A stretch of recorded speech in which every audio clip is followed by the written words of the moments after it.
Welcome to the news desk. We'll be getting back to Bernard Fannis and the Calabash community in a moment. Here's some of the top stories. St. Lucia police have arrested 3 youth aged 16, 18 and 23 in connection with the recent gang rape of 2 teenage girls in the north of the island. The 3 are currently in custody but have not yet been charged, and the police have informed that at least one of the young men had items from the home where the rape victims lived in his possession. Lawmen are in the process of obtaining samples from the youngsters to be sent for analysis, after which a determination will be made on the way forward. Another male has been charged with 1 count of rape and 1 count of unlawful connection in regard to an October 31st, 2015 incident at Arresred Beach in which 2 victims were involved. Police also have 1 individual in custody in connection with the rape of a 97-year-old woman of Monreport. And these successes come as the police unveil a strategy to combat the rise in sexual offenses and violent crime. In light of the recent increase in rape and other sexual offenses, the police force, through its Vulnerable Persons Team and Criminal Investigations Department, has implemented a new strategy. The organization is expecting that this new strategy will not only assist in minimizing the occurrence of rape incidents on the island, but also increase the arrest rate of offenders. Milton Daisy is the ACP for Crime and Intelligence. There would be both uniform and plainclothes officers involved, okay, to man this plan. Okay. Also, we've had some recent successes in in some of the recent cases that we had, especially we had rape. There was on the 31st of October this year, there was an incident where 2 persons were raped on Arresred Beach. Since then, 1 person has been charged for the offense of rape and lawful sexual connection with the other person. We had on the 2nd of November, there was also at Arresred Orchard, there was the rape incident where of two victims. Presently we have 3 persons in custody in connection to that incident. Charges will be laid in due course. ACP Daisy says there are people in custody in connection with Alpheus Duplessis' murder, which occurred in Cooley Town as well. So 2 people are in custody in connection with that case. Now, the police have issued tips on how you can minimize chances of being vulnerable to rape and other sexual assaults.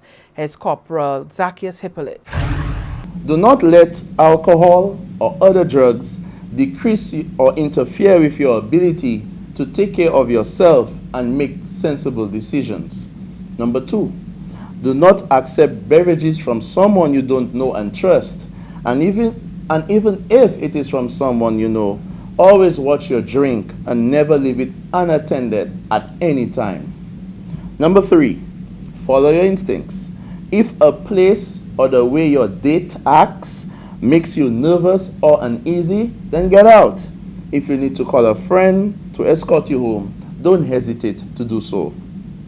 Number 4, do a background check on a first date or blind date with friends or family. Meet in and go in public places. Number 5, don't leave a social event with someone you just have met or you don't know well. Number 6, make use of technology. Send details about your date or details about the vehicle to a friend via your smartphone. Sending a picture of your date or a picture of their vehicle would really assist with investigations if you do become a victim of rape. Number 7, ensure you have enough cash to call a taxi, or better yet, if you own your own vehicle, then take it. Number 8, don't accept a ride from strangers. And if you do accept a ride from anyone, communicate the description and vehicle description to another individual using your smartphone. Number 9, when alone at home, always ensure your entry doors are closed and locked. Number 10, when responding to a knock or call to your door, ensure that the individual is known to you before opening, and if you are not sure, call the police. Corporal Hippolyte says enrolling in self-defense classes can help. Also, employers should hold talks for female employees on how to be safe traveling to and from work. And Prime Minister Dr. Kenny Anthony has expressed outrage over reports that a 97-year-old woman of Monri Pomiko was raped earlier this week. According to the Prime Minister, this is a despicable act that not only violates an elderly citizen, but the entire community and country. Dr. Anthony said it is unbelievable that someone would even think of committing such an act. This is a heinous and outrageous act. It is inconceivable that a human being would do this.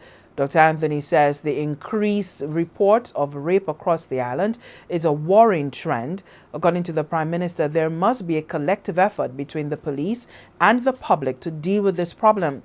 He emphasized that these incidents are not just a security issue, it goes deeper.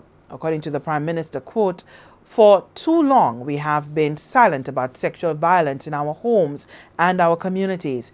In many instances, we know there are fathers, uncles, stepfathers, and others who commit deviant sexual acts in homes and communities, and nothing is said or done. Quite often, the perpetrators are protected. These unreported cases lead to an even greater problem in our society, where these men grow to believe that it is acceptable behavior. We need to tackle the problems at the root," end quote.